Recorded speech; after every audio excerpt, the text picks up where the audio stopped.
Hello guys, welcome to our channel. This is Teja. ప్రస్తుతం మనతో పాటు సీనియర్ జర్నలిస్ట్ జగదేవ్ గారు ఉన్నారు. నమస్తే సార్. నమస్తే. సో ప్రశాంత్ కిషోర్, సో ఈ వ్యక్తి గురించి ఎక్కువగా మొన్నటి వరకు తెలంగాణ రాజకీయాల్లో మాట్లాడుకున్నారు, ఎక్కువగా వినిపించింది. సో ఇప్పుడు ఆంధ్ర పాలిటిక్స్లో మళ్ళీ తన పేరు వినిపిస్తుంది. అండ్ గతంలో తను జగన్మోహన్ రెడ్డి గారికి పనిచేశారు. ఆయన గెలవడంలో ఈయన చాలా కీలక పాత్ర కూడా పోషించారని చెప్పొచ్చు. మరి అలాంటి వ్యక్తి ఈ పీకే చంద్రబాబు నాయుడుతో భేటీ అయ్యారు. మరి ఈసారి టీడీపీతో పనిచేస్తున్నారా ఏంటి, ఆ విషయాలు ఏంటి? అదే అండి, నేను కూడా ఆ విషయం విని కొంచెం ఇంట్రెస్టింగ్గా అనిపించింది, కొంచెం అవాక్ కూడా అయ్యాను. ఎందుకంటే నిన్న మొన్నటి వరకు ప్రశాంత్ కిషోర్ అనే వ్యక్తి ఇక్కడ తెలంగాణలో బీఆర్ఎస్తో కానీ అక్కడ వైసీపీలో ఆంధ్రాలో వైసీపీతో కలిసి పనిచేశారు. Strategic manager, strategic planner Prashant Kishor గారే అని మన అందరికీ తెలుసు. చాలా సందర్భంలో మాట్లాడుకున్నారు కూడా. సో ఆయన ఇచ్చిన వ్యూహరచనలే ఈ కోడికత్తి వ్యవహారం అని రకరకాలుగా ఉన్నాయి. కొన్ని రూమర్స్ కూడా ఉన్నాయి, వార్తలు ఉన్నాయి. మరి రూమర్స్ వార్తలు వాస్తవాలో తెలియదు కానీ. సో అటువంటి ప్రశాంత్ కిషోర్ ఇప్పుడు ఈరోజు లోకేష్ గారితో పాటు ఒకే కారులో ప్రయాణించి వచ్చి చంద్రబాబు గారితో భేటీ అయ్యారనే వార్త ఇప్పుడు మొత్తం హాట్ టాపిక్గా మారింది. అయితే ఇక్కడ ప్రశాంత్ కిషోర్ అనే వ్యక్తి రావడం వల్ల గతంలో వైసీపీకి పనిచేసిన అనుభవంతో వైసీపీలో ఉన్న వ్యూహరచనలు కానీ, వైసీపీలో చేసిన ప్లాన్స్ కానీ, లేదా వైసీపీకి సంబంధించిన గుట్టులన్నీ కూడా ప్రశాంత్ కిషోర్ గారికి తెలిసే అవకాశం ఉంటుందిగా. తెలిస్తే కదా పార్టీ వ్యవహారాలు కానీ, అభ్యర్థుల విషయాలు కానీ తెలిస్తే కానీ స్ట్రాటజిక్ ప్లానర్గా అవతరించలేడుగా, ఈయన వ్యూహరచన చేయలేడుగా. సో అవన్నీ తెలుసుకొని ఇక్కడికి వచ్చినప్పుడు ఇక్కడ ఖచ్చితంగా అవన్నీ చెప్తాడా, చెప్పరా? చెప్తే ఎటువంటి వ్యూహరచన చేస్తారు, చెప్పకపోతే ఎటువంటి వ్యూహరచన చేస్తారు? వాటన్నింటినీ బేస్ చేసుకో, అంటే ప్లాన్ ఇచ్చింది ఆయనే, అది అలా అక్కడ ఇంప్లిమెంట్ చేస్తారు. బట్ ఆ ప్లాన్కి విరుగుడు కూడా ఇప్పుడు ఆయనే చెప్పాలిగా. ఇంకా కత్తి మీద సామే కదా. మరోవైపు చంద్రబాబు గారు లాంటి వ్యక్తి ఒక స్ట్రాటజిక్ ప్లానర్ తాలూకా ప్లాన్స్నే డిపెండ్ అయ్యి ముందుకెళ్తారని నేను అనుకోను. అవును, ఎందుకంటే ఆయనే పెద్ద ప్లానర్, ఆయనే పెద్ద వ్యూహకర్త, అవును, ఆయనే పెద్ద చాలా అనుభవజ్ఞుడు కదా. ఆయనవేవో ఒకటి అరా సందర్భంలో బెడ్స్కొట్టేయేమో కానీ కొన్ని అలయన్స్ల వల్ల మ్యాక్సిమం ఏ అలయన్స్ చేసినా కూడా, ఎంతవరకు ఏ ప్రయత్నం చేసినా కూడా ఆయన ఎక్కడ బెడ్స్కొట్టలేదు. పైగా ఆయన పేరు కూడా ఉంది విజనరీ అని కదా. అప్పట్లో ఆయన విజన్ 2020 అంటే ఏదోలే అనుకున్నాం. అంటే ఒక సిటీ ఇలా ఒక విశ్వనగరంగా రూపాంతరం చెందడానికి ఇన్నేళ్ళు పట్టింది. ఓవర్ ఏ పీరియడ్, అంటే ఇన్నేళ్లలో ఇట్లా మారుతుంది అని ఆయన అప్పుడే క్యాలిక్యులేట్ చేయగలిగాడు. అప్పుడే ఒక నేమ్ చెప్తూ విజన్ 2020 అని ఒక పేరు కూడా నామకరణం కూడా చేశాడు. అది ఇప్పుడు మనకు సాకారమైంది. ఇప్పుడు మనం అది చూస్తే ఓహో, 1999లోనే చెప్పిన విషయాన్ని 2020 అంటే 20 ఏళ్ళు క్యాలిక్యులేట్ చేయగలిగాడు, 20 ఏళ్ళు ఎస్టిమేట్ చేయగలిగాడు. ఓవర్ ఏ పీరియడ్ ఇలా తయారవుతుందని ఆయన ఊహించగలిగాడు. అది ఎంత గొప్ప ఆలోచన. అది అందరికీ వస్తుందా? రాదు. గాడ్స్ గిఫ్ట్ అవ్వచ్చు, లేదా అది పెరిగిన వాతావరణం అవ్వచ్చు, లేదా ఆయన తిన్న డక్కా ముక్కాలు హడ్డిల్స్ వల్ల వచ్చిన తెలివి మీరేరేమో అనుకోవచ్చు కదా. సో అందుకు చంద్రబాబు గారు లాంటి వ్యక్తి ఇటువంటి ప్లాన్ని ఎంతవరకు యాక్సెప్ట్ చేస్తారనే విషయం పక్కన పెడితే, ఇతను వ్యూహరచనకి పీకే లాంటి స్ట్రాటజిక్ యాడ్ అయితే గెలుపు ఈజీ అయిపోయినట్టుగా. ఇప్పటికే గెలుపు ఖాయము ఒక ధీమాగా ఉన్నారు. ఆంధ్ర ప్రజలు కూడా వెక్స్ అయిపోయారు. ఎందుకంటే ప్రభుత్వ వ్యతిరేకత, అక్కడ ప్రభుత్వం సరిగ్గా పనిచేసిందా లేదా, అది పెట్టే పథకాలు ప్రజలకి చేరువయ్యా లేదా అనే విషయం పక్కన పెడితే, ఇప్పుడు తెలంగాణలో కూడా 10 ఏళ్ళు అయిన తర్వాత కేసీఆర్ గారు సరిగ్గా పరిపాలించలేదనో లేదంటే మరొకటో కాదు, కొన్ని రకాల వ్యతిరేకతలు అయితే ఉన్నాయి కదా. ఆ వ్యతిరేకత సరే ఒకసారి కాంగ్రెస్ కూడా ఇచ్చి చూద్దాం. బంగారు తెలంగాణ సాకారం చేసిందనో లేదంటే తెలంగాణ కాంగ్రెస్ ప్రకటించిందనో, మొత్తానికి కాంగ్రెస్కి ప్రభుత్వాన్ని అధికారాన్ని అప్పచెప్పారు. కానీ పీకే గారి స్ట్రాటజీ ఇక్కడ ఈసారి తేలిపోయినట్టుందిగా. అదే వస్తున్నాను, అక్కడికి వస్తున్నాను. అయితే ఎవరి వచనలు కూడా పూర్తి స్థాయిలో ఎప్పుడు 100% వర్కౌట్ అవ్వండి. 100% అయిందంటే అది దేవుడు అయిపోతాడు. మనం 60-70%కే ఫస్ట్ క్లాస్ మార్కులకే అబ్బా సూపర్ రిజల్ట్ రా అంటాం.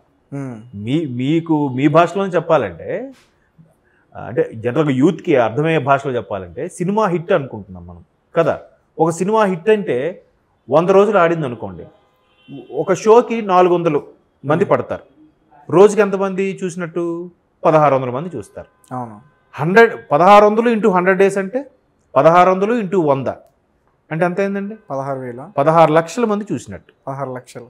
ఇవి ఒక 2 సున్నాలు ఒక అంతే 16 లక్షల మంది అంటే తెలంగాణలో ఉండే 4 కోట్ల జనాభాకి 16 లక్షల మంది చూస్తేనే సూపర్ హిట్ అనేస్తున్నాం మనం. 16 లక్షలు ఎంత పర్సంటేజ్? 4 కోట్లలో 16% అంటే 4% కదా. 4% వస్తే నీకు సూపర్ హిట్టా? నీకు అర్థమైందా క్యాలిక్యులేషన్? అలాగే 100% కాదు, ఒక 4 కోట్ల మంది అంటే 1 కోటి మంది చూసారంటే ఇంకో మన బ్లాక్ బాస్టర్ కాదు, ఇండస్ట్రీ రికార్డ్ అనొచ్చేమో.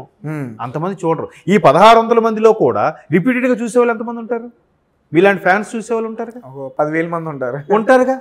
సో అలాంటప్పుడు ఎంత పర్సంటేజ్ హిట్ అయినట్టు? పాస్ మార్కులైనా వచ్చాయా? లేదుగా, బట్ హిట్ అంటున్నాం కదా. అలాగే ఏదైనా 60% వచ్చిందంటే సూపర్ హిట్. ఏ కాన్సెప్ట్ అయినా, ఏ ప్లాన్ అయినా, ఏ వ్యూహం అయినా.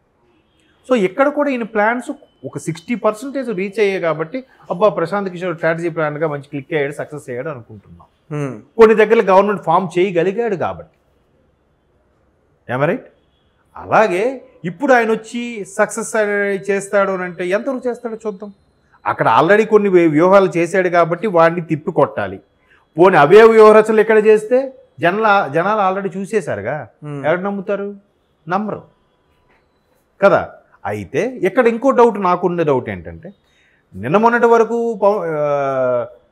జగన్మోహన్ రెడ్డి గారితో స్ట్రాటజిక్ ప్లానర్గా ఉన్న ప్రశాంత్ కిషోర్ గారు ఇప్పుడు టీడీపీలోకి వచ్చి పనిచేస్తారు అంటే జగన్మోహన్ రెడ్డి గారి కోవర్ట్గా వచ్చి పనిచేస్తున్నారా, లేదా భారతంలో శకుని పాత్ర ఏమైనా పోషించబోతున్నాడా?